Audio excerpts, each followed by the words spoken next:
Hey, salut! Je vais parler un peu de la laisse retractable, du pourquoi moi, Dog Tao, je l'utilise très rarement.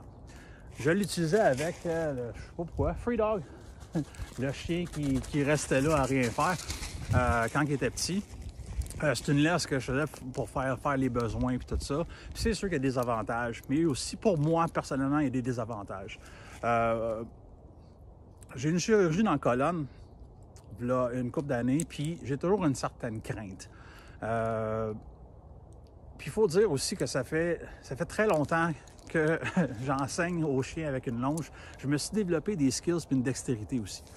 Fait que, dans le fond, il faut qu'on soit à l'aise avec la laisse, il faut qu'on soit à l'aise avec la dextérité, il faut qu'on développe justement des skills. Moi, peser sur un piton puis juste avoir une main sur une laisse avec une poignée, j'aime pas ça, j'aime pas le feel.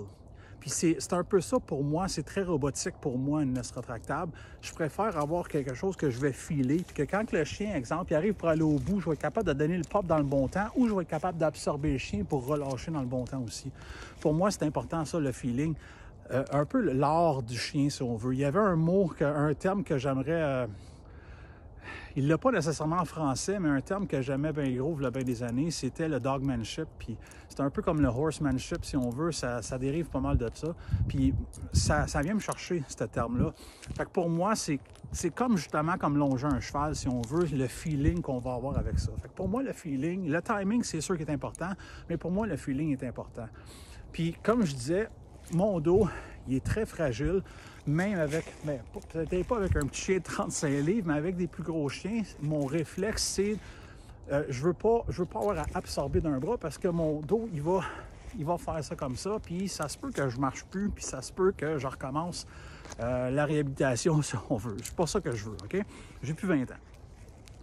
Donc, pour moi, d'être capable d'être ambidex, de changer de main comme je veux, puis d'être capable d'absorber comme je veux, tout dépendant du côté que je vais tourner, tout dépendant du côté que je vais pouvoir rediriger le chien, pour moi, ça a de l'importance. Fait que c'est pour ça que juste une main en soi, je ne traite pas nécessairement. C'est mon feeling à moi pour la laisse retractable. Puis j'enseigne à mes clients pas mal plus avec la longe qu'avec la laisse retractable en soi. Si les gens ils ont un chien Roger Bontemps puis le chien est vraiment comme sur l'obéissance au max, bien oui, la laisse retractable, c'est cool, ça ne pogne pas d'impact, etc. Mais pour moi, je trouve que c'est gros pour une manipulation. Je préfère être minimaliste. C'est mon dada personnel, si on veut. Pour moi, le feeling est très important, mis à part la technique, les méthodes, etc. Il ne faut pas oublier aussi que ce n'est pas tous les clients qui veulent être un éducateur canin, qui ont la possibilité d'avoir les skills que nous autres, on a développés aussi. Okay? On a tous nos talents, puis le but, c'est de faciliter la chose, puis de simplifier la chose aux clients. Fait que des fois, le plus naturel possible pour moi, personnellement, c'est ce que ça vient me chercher, puis c'est ce que je veux enseigner aux clients. Si jamais, même si tu n'es pas d'accord, même si toi tu l'utilises, c'est pas grave, fais-les, la terre tourne pareil, puis c'est ça.